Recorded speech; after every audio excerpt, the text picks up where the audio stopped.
ایک اور سورہ فاتحہ کی آوازات سے درخواست ہے مرحوم عبدالرزاق عبدالحسین، مرحومہ صغرا بنت عبدالحسین، مرحوم محسن علی ابن عبدالرزاق، مرحوم محمد حسین ابن داؤد عبدالرحیم، عاصر خاندان کے تمام مرحومین اور بانانی خاندان کے تمام مرحومین جملہ مومنین اموات کے ایصال ثواب کے لیے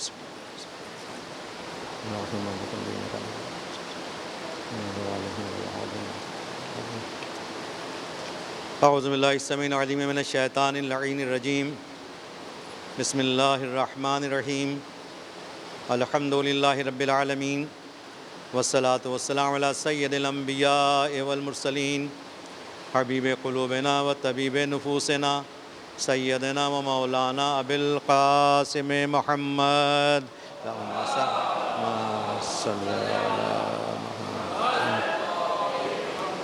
وأہل بیت الطیبین الطاہرین المعصومین المظلومین اما بعد فقد قال اللہ تبارک و تعالی فی القرآن المجید والفرقان الحمید بسم اللہ الرحمن الرحیم ادع الی سبیل ربک بالحکمت والموعظۃ الحسنہ وجادلہم باللتی ہی احسن۔ صلوات پڑھ لیں محمد وآل محمد پر، اللہم صلی علی محمد وآل محمد۔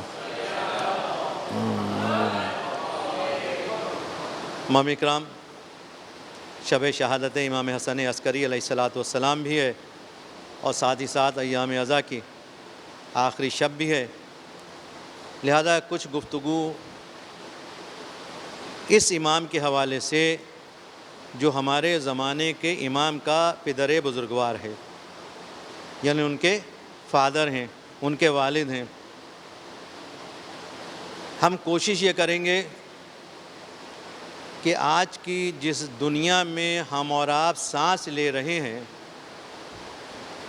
اس میں کچھ اہم ترین مسائل ہیں، جس میں ایک مسئلہ وہ ہے کہ کلیش آف ریلیجنز جو ہمیں نظر آ رہے ہیں، اور اسی طریقے سے دنیا میں بڑھتی ہوئی شدت پسندیاں، کیا اسلام نے اس کا کوئی حل دیا ہے یا نہیں، اور اگر یہ دیا ہے تو پھر ہمیں معلوم کیوں نہیں ہے، اور جب معلوم ہو جائے تو پھر ہمارے اور آپ کے فرائض کیا بنتے ہیں۔ یہ آج کی اس ساری گفتگو کا پریمبل ہے، لیکن ساری گفتگو ہوگی امام حسن عسکری علیہ السلام کے حوالے ہی سے۔ ایک بار درود پڑھ لیجیے گا محمد وآل محمد، صلی علی محمد۔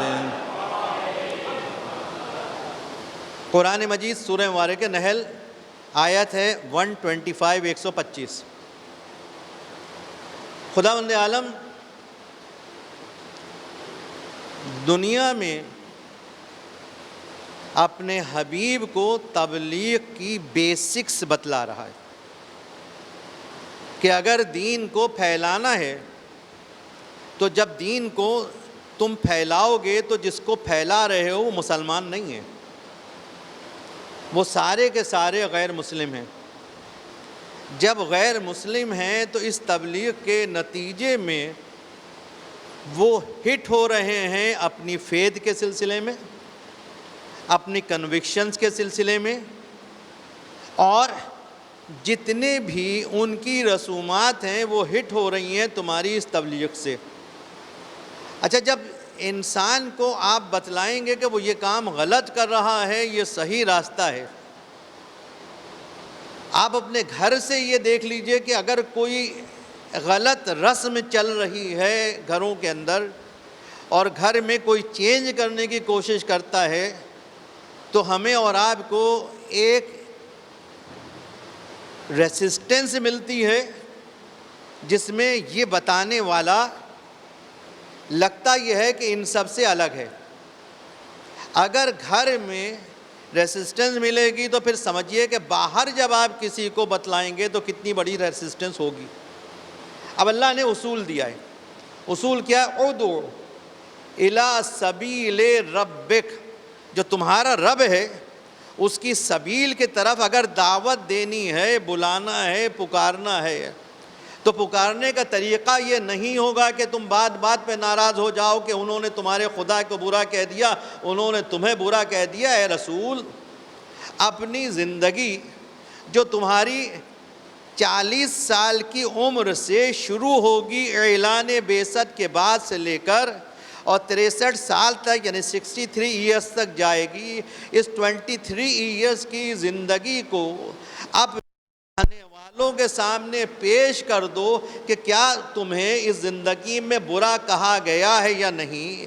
قرآن مجید نے وہ ساری چیزیں ریکارڈ کی ہیں بصورت آیت کہ اللہ کے نبی کو کیا نہیں کہا گیا، اگر کہا جا رہا ہے تو کیا نبی نے اس بات کی اجازت دی کہ میں کسی شدت پسندی کا مظاہرہ کر سکوں؟ چاہنے والے کہیں کہ آج دیکھو ہم یہ جلوس نکالیں گے، ہم یہ کریں گے، کہیں نظر نہیں آتا، اس وجہ سے کہ خدا کے رسول کے سامنے اللہ کا یہ پیغام ہے کہ بلاؤ بالحکمت، حکمت سے۔ اب یہ حکمت کی میں آپ کو سادہ ترین مثال دے دوں کہ ایک بیمار کا علاج کرنا ہے، اس کو وہ دوا دو جو اس بیمار کی بیماری کے لیے ضروری ہے، دوسروں کی بیماری کو نہیں، اس کی بیماری کو دیکھ کر صحیح کرنا ہے۔ یہ ہے اصل حکمت۔ اب جتنے بیمار ہوں گے تو ہر ایک کو الگ الگ دوا کی ضرورت ہوگی، انگریڈینٹس میں کچھ نہ کچھ چینج کرنا پڑے گا تاکہ ہر ایک صحیح ہوتا چلا جائے۔ اب اس کے بعد کہا بالحکمت والموعظۃ الحسنہ، اور تم اس کو اچھی طریقے سے سمجھاؤ، حسن سلوک کے ساتھ بات کرو۔ عزیزان گرامی، جو یہاں پہ بزرگ بیٹھے ہیں ان کو یاد ہوگا کہ کہا یہ جاتا تھا کہ ڈاکٹر اچھا وہ ہے جس کے پاس دوا کے لیے جاؤ لیکن گفتگو سے وہ آدھی بیماری کو دور کر دیتا ہے۔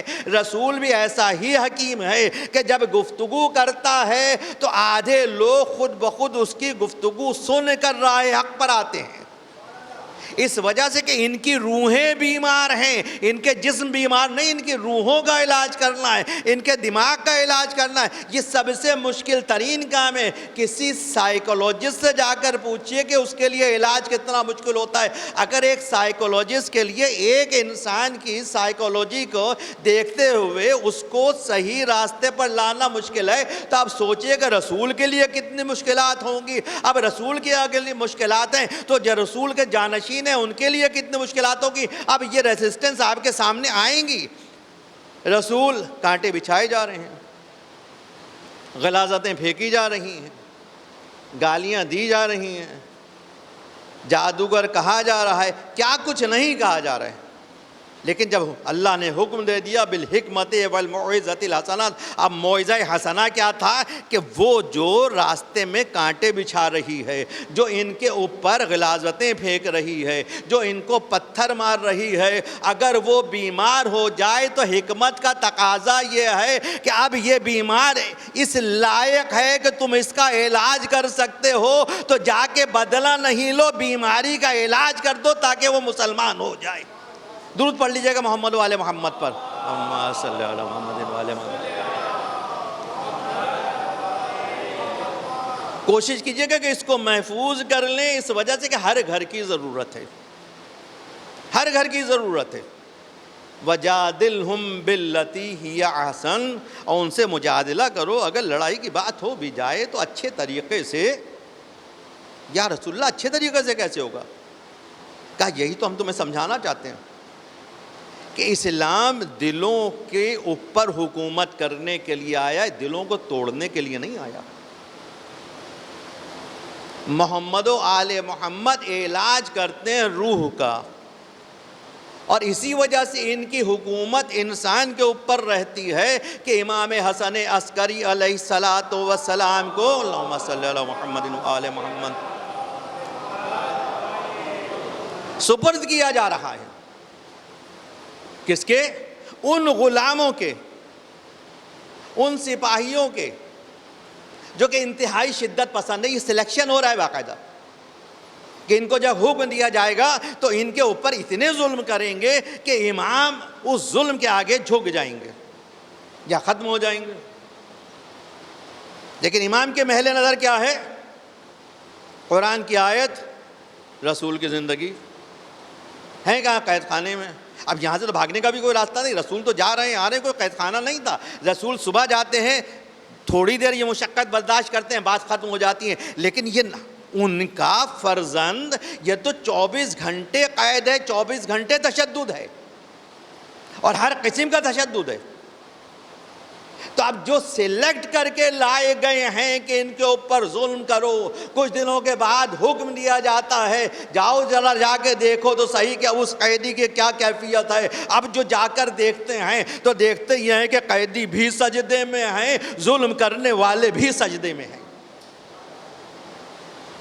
ہماری زندگی کا آج المیہ کیا ہے کہ کہا یہ جاتا ہے کہ مومن نماز نہیں پڑھ رہا، اور اس کے بعد ایک شدت پسندی سامنے آتی ہے۔ عزیزان گرامی، معصومین کا کردار یہ ہے کہ اگر کوئی شدت پسند ہے تو اس کو سجدہ کروا دو۔ اپنی زندگی کا مثل یہ نہیں بنانا ہے کہ جو سجدہ کرنے والے ہیں وہ بھی بھاگ جائیں۔ زندگی کا مثل یہ ہے کہ سجدے میں یہ کمال ہو،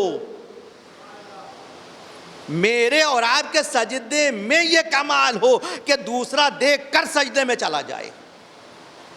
یہ ہے سیرت کا وہ باب۔ تو اب جب یہ کہہ دیا گیا کہ تم نے موعظہ حسنہ کے ذریعے آگے بڑھنا ہے، مجادلہ کرنا ہے تو اچھے طریقے سے کرنا ہے، تو اب یہ کیسے پتا چلے کہ کیا ہوگا؟ آج کی دنیا روزانہ آپ کے سامنے کہ کہیں معاذ اللہ کارٹون بن رہے ہیں، کہیں کچھ ہو رہا ہے، کہیں کچھ ہو رہا ہے۔ کیا اسلام کے پاس کا علاج ہے یا نہیں ہے؟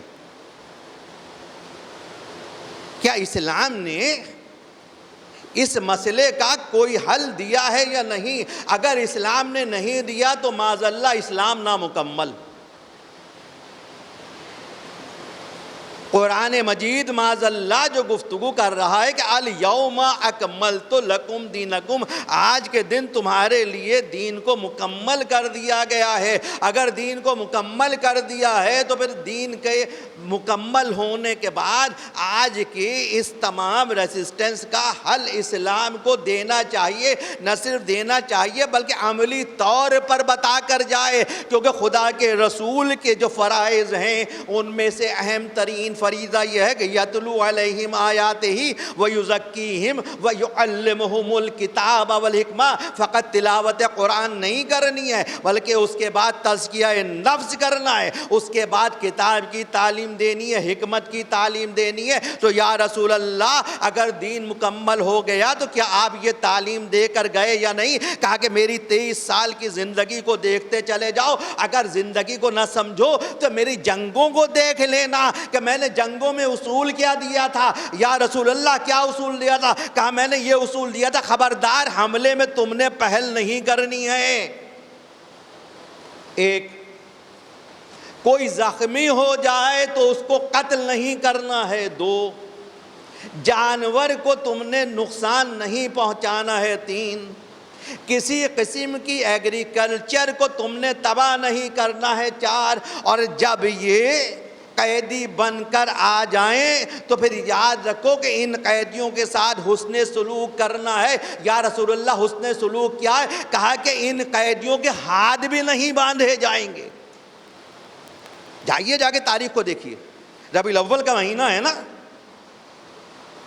پہلی جنگ ہے جنگ بدر، قیدی لائے گئے ہیں۔ اب یہ قیدی جو آئے ہیں ان کے ساتھ کیا سلوک کیا جائے؟ یہ پریزنرز آف وار ہیں۔ ابھی جنیوا کنونشن بنیں گے نہیں، لیکن جہاں جنیوا کنونشن پہنچنے کے بعد انسان نہیں پہنچ سکے گا وہاں خدا کا رسول روز اول پہنچا رہا ہے۔ روز اول یہ پریزنرز آف وار ہیں، یہ کسی جیل میں بند نہیں ہوں گے، ان کے ہاتھ نہیں باندھے جائیں گے، ان کے ساتھ کوئی ان ہیومن سلوک نہیں ہوگا۔ یا رسول اللہ پھر کیا کریں؟ کہا کہ تم طے کرو کہ تم میں سے کون آگے بڑھتا ہے اور قیدی کو اپنا مہمان بناتا ہے۔ دنیا میں کیا کوئی ایسا جنیوا کنونشن ملے گا جو خدا کا رسول دے رہا ہے کہ قیدی مسلمانوں کے گھروں کی زینت ہیں تاکہ جب یہ جائے مسلمان کا حسن سلوک دیکھے تو آیا تھا کافر، باہر نکلے تو کلمہ پڑھتا ہوا۔ یہ ہے رسول جو کہ قرآن مجید کی آیت کی پاسداری ایون وارس میں کر رہا ہے اور کروا رہا ہے، کر نہیں رہا فقط کروا رہا ہے۔ تو اب ظاہر ہے کہ ایسے رسول کے جانشین بھی ایسے ہونا چاہیے۔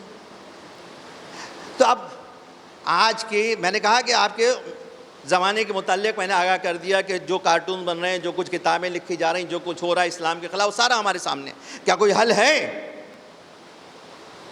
اب جب امام حسن عسکری علیہ السلام کے دربار میں گئے، اللہم صلی اللہ علیہ وآلہ محمد، انہوں نے کہا میں تمہیں حل دے کے گیا ہوں، میں تمہیں حل دے کے گیا ہوں۔ یہ سارے کام کہاں ہو رہے ہیں؟ جو بھی کام ہو رہے ہیں یہ پڑھی لکھی دنیا کر رہی ہے۔ کس کے نتیجے میں؟ اس ایجوکیشن کے نتیجے میں جو دنیا والوں کو دی جا رہی ہے۔ ایجوکیشن دینے والا ایجوکیشنسٹ ہے، وہ اپنے سبجیکٹ کا ماہر ہے۔ اب کیا کیا جائے؟ کہا کہ تم جاؤ میری زندگی میں جا کے دیکھو کہ میں نے کیا کیا تھا ایسے لوگوں کے ساتھ سلوک کا، فرض رسول کیا کیا تھا۔ کہا کہ تم بھی تو اپنے بچوں کو باہر کی یونیورسٹیوں میں پڑھاتے ہو نا، ان کی فاؤنڈیشن مضبوط کر دو۔ پہلی بات، ان کی فاؤنڈیشن مضبوط کر دو۔ اب ان کو فاؤنڈیشن مضبوط کرنے کے بعد اعلیٰ ترین اداروں میں تعلیم کے لیے بھیجو۔ ہم بھی تمہیں یہ کہہ رہے ہیں کہ بھیجو۔ فضل رسول کب آپ نے کہا؟ کہا کہ تم بھول گئے وہ اسحاق کندی کا واقعہ، کتاب لکھی ہے تناقض القرآن کے، قرآن میں معاذ اللہ نقص پایا جاتا ہے۔ اپنے وقت کا فلسفی ہے، بہت بڑا عالم ہے۔ یہ زمانہ کون سا؟ بنو عباس کا زمانہ ہے، جہاں بڑے بڑے علماء موجود ہیں، بڑے بڑے مفسر قرآن موجود ہیں، بڑے بڑے فلسفی موجود ہیں، سب کے سب موجود ہیں، لیکن کسی کی ہمت نہیں کہ اس سے جا کر بحث کر سکے کہ تو نے غلط لکھا ہے۔ امام کو یہ خبر ہوئی، بلایا اپنے چاہنے والے کو، کہا تم لوگ کیا ہو گیا ہے کہ ایک شخص جواب نہیں دے سکتے؟ کہا فرض وہ اتنا بڑا عالم ہے۔ اب دیکھیے جس طریقے سے میں واقعہ آپ سب کے ذہن ہوں، لیکن جس طریقے سے میں آپ کی خدمت میں عرض کر رہا ہوں آج کے زمانے کے حساب سے اس کو ویسے ہی سمجھیے گا، خود بخود میسج پہنچے گا کہ اگر آئمہ کی زندگی تک ہم نہیں پہنچے تو اس دنیا میں زندہ رہنے کے اصول نہیں مل سکتے۔ ان کو معجزات کہہ کے ختم نہیں کیجیے گا، یہ ہدایت نامے ہیں۔ کہا فرزند رسول کیا کریں؟ میں نے کہا نا اب ایک میں صرف لفظ بدل رہا ہوں۔ عالم ہے، فلسفی ہے، اب اس کو بدل دیتا ہوں۔ ایک پی ایچ ڈی ہے اپنے زمانے کا، اور پی ایچ ڈی پہ ایسا ہے کہ بڑے بڑے پی ایچ ڈی کے سامنے گھبرا رہے ہیں، بڑے بڑے فلاسفرز گھبرا رہے ہیں، اس لیے کہ اس کا جواب دیں تو کیسے دیں؟ یہ جو جتنا اپنے علم میں ماہر ہے، اتنا ماہر ہے کہ قرآن کے اندر معاذ اللہ تلاش کر رہا ہے کہ آیتوں میں کلیش ہے، آیتیں معاذ اللہ غلط طرف لے جا رہی ہیں۔ تو جہاں سب خاموش ہو گئے وہاں سامرہ کا وہ قیدی آگے بڑھا جس کا عرصہ امامت ہے تو 6 سال، لیکن اس نے اپنی پوری زندگی میں جو میسج دیا ہے وہ ہمارے اور آپ کے لیے کافی ہے۔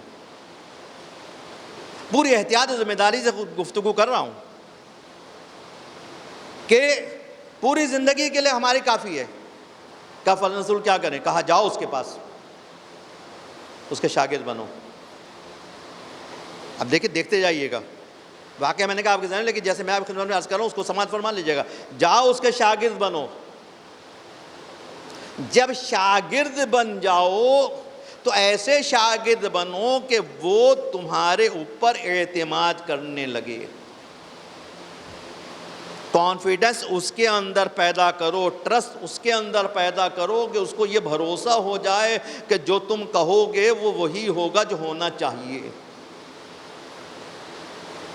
اور جب یہ وقت آ جائے کہ وہ تم پر بھروسہ کرنے لگے تو اس سے یہ سوال کرنا کہ استاد محترم یہ تو بتلائیے کہ جب کوئی کتاب لکھنے والا کتاب لکھتا ہے اور اس کی لکھی ہوئی کتاب کو کوئی دوسرا پڑھتا ہے تو کیا یہ ممکن ہے کہ جو لکھنے والے کے ذہن میں ہو، جو لکھنے والے نے لکھا ہے، جو وہ پیغام پہنچانا چاہتا ہے، جو پڑھنے والا ہے اس کے علاوہ کچھ اور سمجھے؟ تو تم سے کہے گا کہ ہاں ایسا ہوتا ہے اور ایسا ممکن ہے۔ تو پھر اس سے یہ کہنا کہ اب یہ بتائیے کہ اگر قرآن بھیجنے والا اللہ ہے تو کیا یہ ممکن نہیں ہے کہ اللہ نے جو کہا ہو آپ اس کے علاوہ کچھ اور سمجھ رہے ہوں؟ جب وہ کہے گا یہ ممکن ہے تو پھر اس وقت تم خاموش ہو جانا اور اس سے کہنا کہ پھر آپ یہ سوچئے کہ جو لکھا ہے یہ کیوں لکھا ہے، کہیں ایسا تو نہیں ہے اللہ کی مرضی اور منشا کے خلاف آپ لکھ رہے ہیں، تمہارا کام ہو گیا۔ عزیزان گرامی، یہ ہے امام زمانہ اپنے وقت کے جو بتلا رہے ہیں کہ اگر تم نے دشمن میں پینیٹریٹ کرنا ہے تو اس کے لیے پینیٹریشن یہ نہیں ہے جاؤ اور جا کے ہٹ کر دو، wait for the right time, gain his trust۔ اب یہ کوئی ایک دن میں نہیں ہوا ہوگا، واقعہ ہمارا پڑھ لیتے ہیں، لیکن اس واقعے کو کنکلوڈ ہونے میں مہینوں لگے ہوں گے، اور امام وہ وقت دے رہے ہیں کہ یہ مہینوں کا وقت لے لو، لیکن ایک دشمن خدا کو اس جگہ تک پہنچا دو کہ دشمنی سوچ چھوڑ کر اللہ کا بندہ بن جائے۔ گیا اور جا کے بیٹھا ہوا ہے، استاد سے پڑھ رہا ہے، یہ بتلاتا جا رہا ہے، اور وہ وقت آ گیا کہ اس نے کانفیڈنس گین کر لیا۔ جب کانفیڈنس گین ہو گیا تو اب یہ کہہ رہا ہے استاد محترم آپ یہ بتلائیے کہ ممکن ہے یہ کہ کتاب لکھنے والے کی منشا کوئی اور ہو اور پڑھنے والا کچھ اور سمجھے؟ کہا بالکل ممکن ہے۔ کہا یہ ممکن ہے کہ پھر اللہ کی منشا کوئی اور ہو اور جو اس کو پڑھ رہے ہوں ان کی منشا کچھ اور، وہ کچھ اور سمجھ رہے ہوں۔ ایک دفعہ رکا، اب ہے نا صاحب علم اپنے وقت کا، لیکن کتنا بڑا صاحب علم ہے، اتنا بڑا ہے کہ جیسے ہی شاگرد نے یہ دو سوال کیے اس نے کہا تمہیں یہ جواب، یہ باتیں کس نے بتلائی ہیں؟ یہ باتیں کس نے بتلائی ہیں؟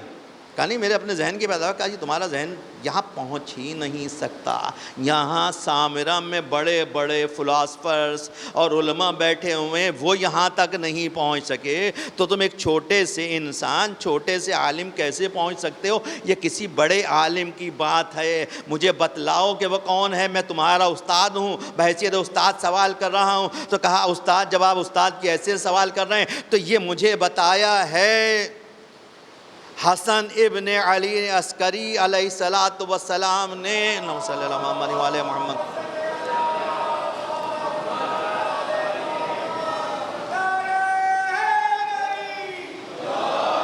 کہا خدا کی قسم روئے زمین پر ان کے علاوہ کوئی یہ گفتگو نہیں کر سکتا، اور انہوں نے سچ کہا ہے۔ کتاب اٹھائی، سامنے آتش دان میں، فائر پلیس میں آگ جل رہی ہے، کتاب اٹھا کر جلا دی، کہا کہ میں تائب ہوتا ہوں اس غلطی سے۔ عزیزان گرامی جادلہم باللتی ہی احسن، اگر آج صاحبان ایمان یہ طے کر لیں کہ ہم اپنے بچوں کو مضبوط کر کے باہر کی یونیورسٹیوں میں بھیجیں گے، ان کے عقیدے اتنے مضبوط ہوں گے، یہ محمد و آل محمد سے اتنا منسلک ہوں گے کہ یہ جا کر وہاں پر دوسروں کو بتائیں گے کہ تم یہ غلطی کر رہے ہو، تو ممکن نہیں ہے کہ دنیا کی یونیورسٹیوں کی تھنکنگ چینج نہ ہو جائے۔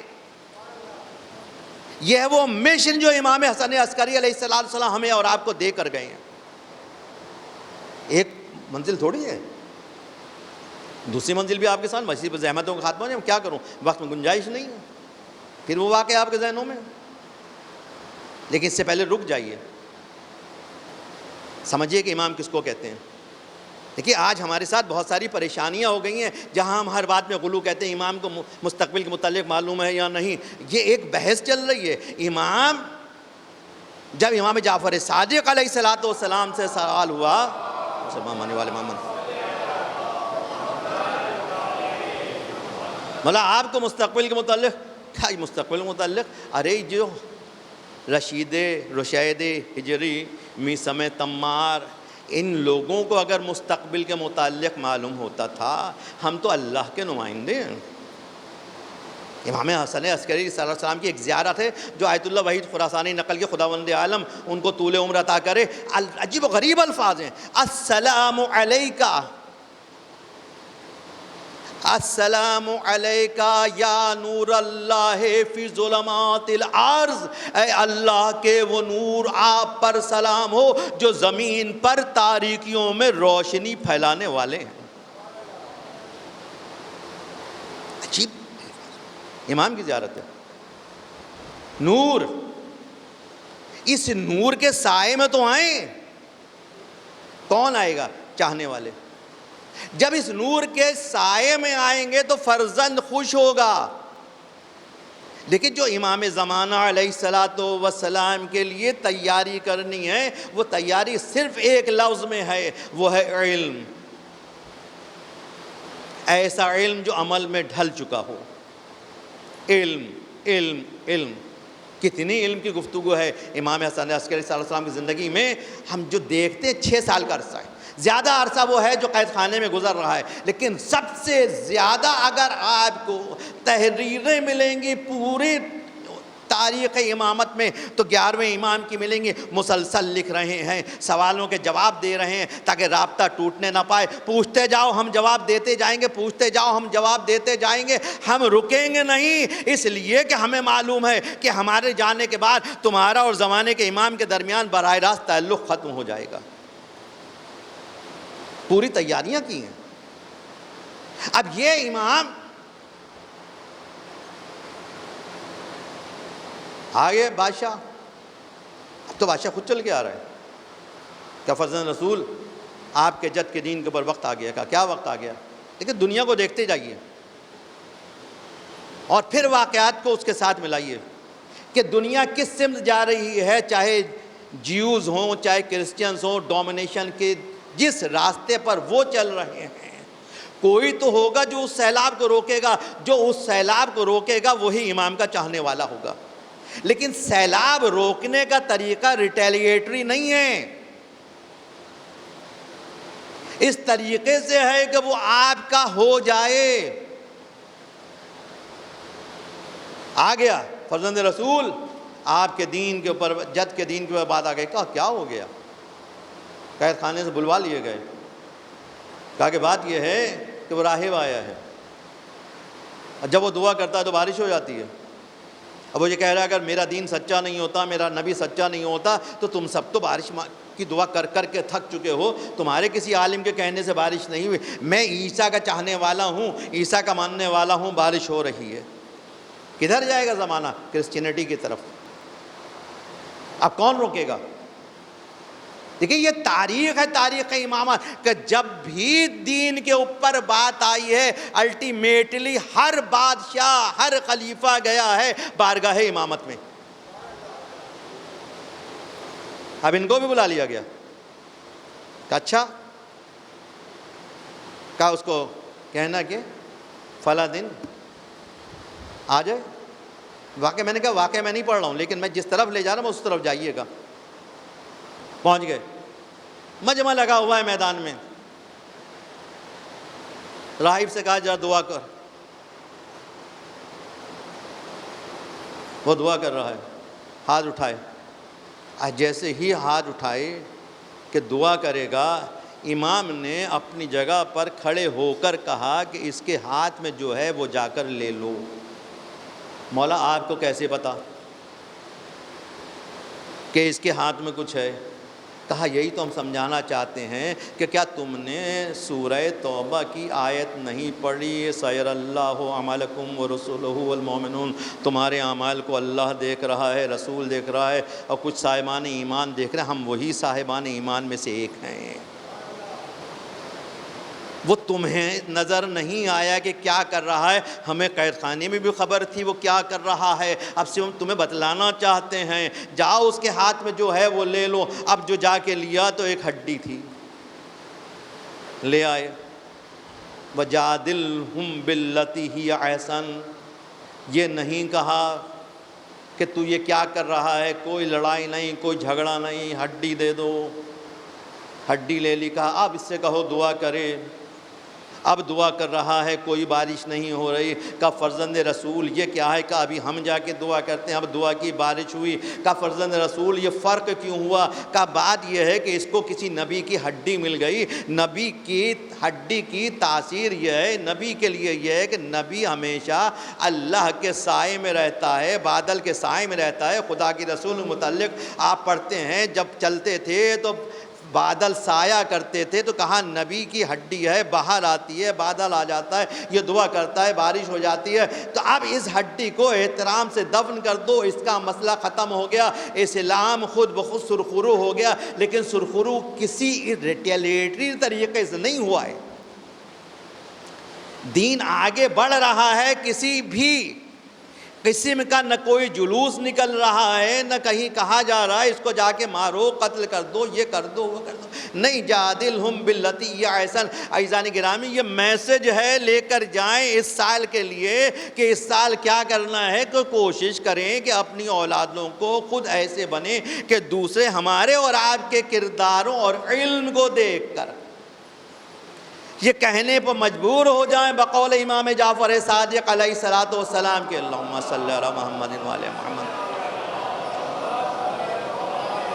کہ کیوں نہیں ہے، ان کا چاہنے والا ہے تو ایسا ہی ہونا چاہیے، ان کے لیے باعث زینت بنے۔ عزیزان گرامی بس اس امام کے ساتھ مسلسل یہ ہوا، قید قید قید، اور فقط یہ قید میں نہیں ہے، ہم اور آپ مصائب کے جن بابوں سے گزرتے ہیں اس میں سب سے بڑا غم فاطمہ زہرا کا ہے، اس کے بعد وہ اسیران کربلا کا غم ہے جو کربلا سے شام تک کا تھا۔ لیکن اس مظلوم امام نے کیا قصور کیا ہے کہ اس کے گھر والوں کو بار بار لے جایا جاتا ہے، جیلوں میں بند کیا جاتا ہے، کہیں ایسا تو نہیں کہ کوئی بھی کنیز حاملہ ہو چکی ہو، روکا جاتا ہے آنے سے اس آخری حجت خدا کو۔ اب عزیزان گرامی پھر قید پھر قید پھر قید، اور امام کا قید میں بھی یہ عالم ہے کہ یا تو اللہ کی عبادت کر رہے ہیں، یا روزے رکھ رہے ہیں، یا سوالوں کے جواب دے رہے ہیں۔ پہلی ربیع الاول آئی سن 260 ہجری کی، اب یہ ایسی پہلی ربیع الاول ہے کہ امام کو اس گھر میں جو بادشاہ کے محل کے ساتھ متصل ہے، ایک نوکر ہے عقید جس کا نام ہے، ایک ملازمہ ہے، بادشاہ نے بھیجا کھانا آپ کھا لیجئے، کھانا آیا تھوڑا سا کھایا چھوڑ دیا، لانے والا کہتا فرزند رسول آج آپ پیٹ بھر کے نہیں کھا رہے ہیں، کہا جا کر کہہ دینا بادشاہ وقت سے کہ جتنا میں نے کھا لیا ہے وہ اس کی وہ جو مراد تھی وہ پوری ہونے کے لیے کافی ہے، کہنا کہ میرے اوپر زہر کا اثر ہو چکا ہے۔ عزاداروں پہلی سے لے کر 7 ربیع الاول تک میرا یہ امام اس کیفیت میں ہے کہ زہر کا اثر بڑھتا جا رہا ہے، تکلیف بڑھتی جا رہی ہے۔ راوی کہتے ہیں کہ ایسا زہر تھا کہ اگر کسی دریا یا نہر میں ڈال دیا جائے تو ساری مچھلیاں مر جائیں۔ عقید کہتا ہے کہ میں دیکھتا تھا کہ امام غش سے جب بھی افاقہ ہوتا تھا یا تو نماز پڑھتے تھے یا لکھنے کے لیے بیٹھ جاتے تھے، میں نے کہا فرزند رسول کب تک لکھتے رہیے گا، نقاہت بڑھتی جا رہی۔ کہ عقید لوگ سوال کر رہے ہیں، ممکن نہیں ہے کہ میں ان کا جواب نہ دوں، میں نہیں چاہتا کہ کوئی جواب سے محروم رہ جائے، جوابوں پر جواب چلے جا رہے ہیں۔ اب 7 ربیع الاول آ گئی، اس کی رات آئی، اب وہ کیفیت ہے کہ امام سے اٹھا نہیں جا رہا، نماز کے لیے بھی نہیں اٹھ سکے، کہا میرے فرزند کو بلایا جائے۔ ایک دفعہ جب کہا فرزند کو بلایا جائے تو وہ کہتا ہے میں نے دیکھا کہ ایک 5 سال کا بچہ آیا اور آ کر امام کے کمرے میں چلا گیا، اب دروازہ بند کر دیا دیا گیا کہ خبردار کوئی نہ آئے، اب یہ بیٹا ہے امام کا۔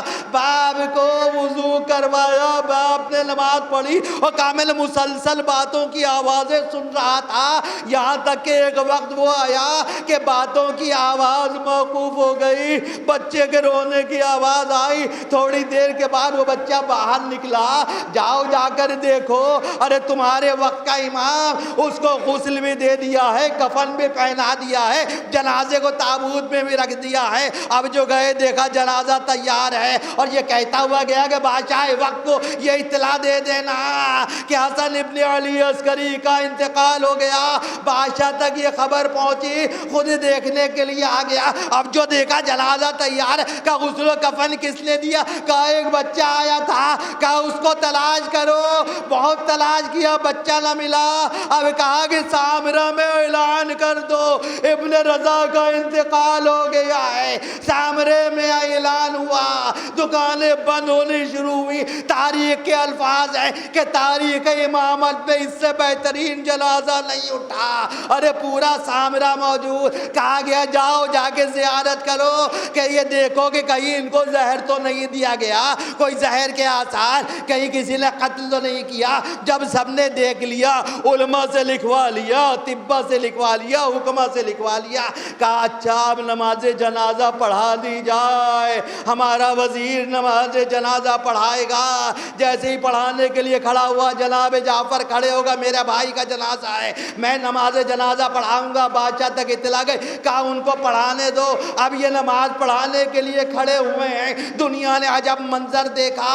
ایک دفعہ پردہ اٹھا، ایک 5 سال کا بچہ آیا، چچا میرے ہوتے ہوئے میرے باپ کا جنازہ کوئی دوسرا نہیں پڑھا سکتا۔ بچہ نماز جنازہ پڑھانے کے لیے کھڑا ہوا، نماز جنازہ پڑھائی۔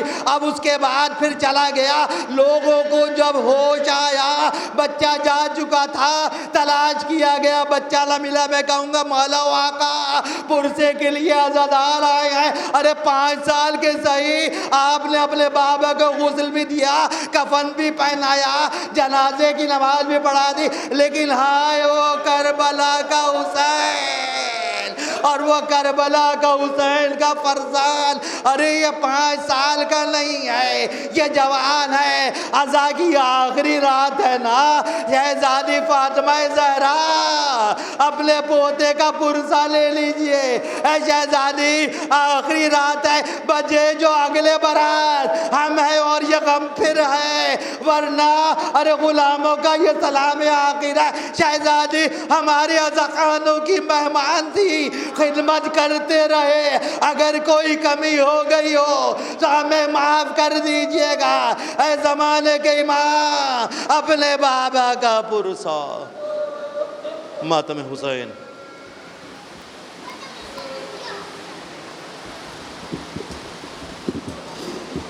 یا حسین یا حسین یا حسین یا حسین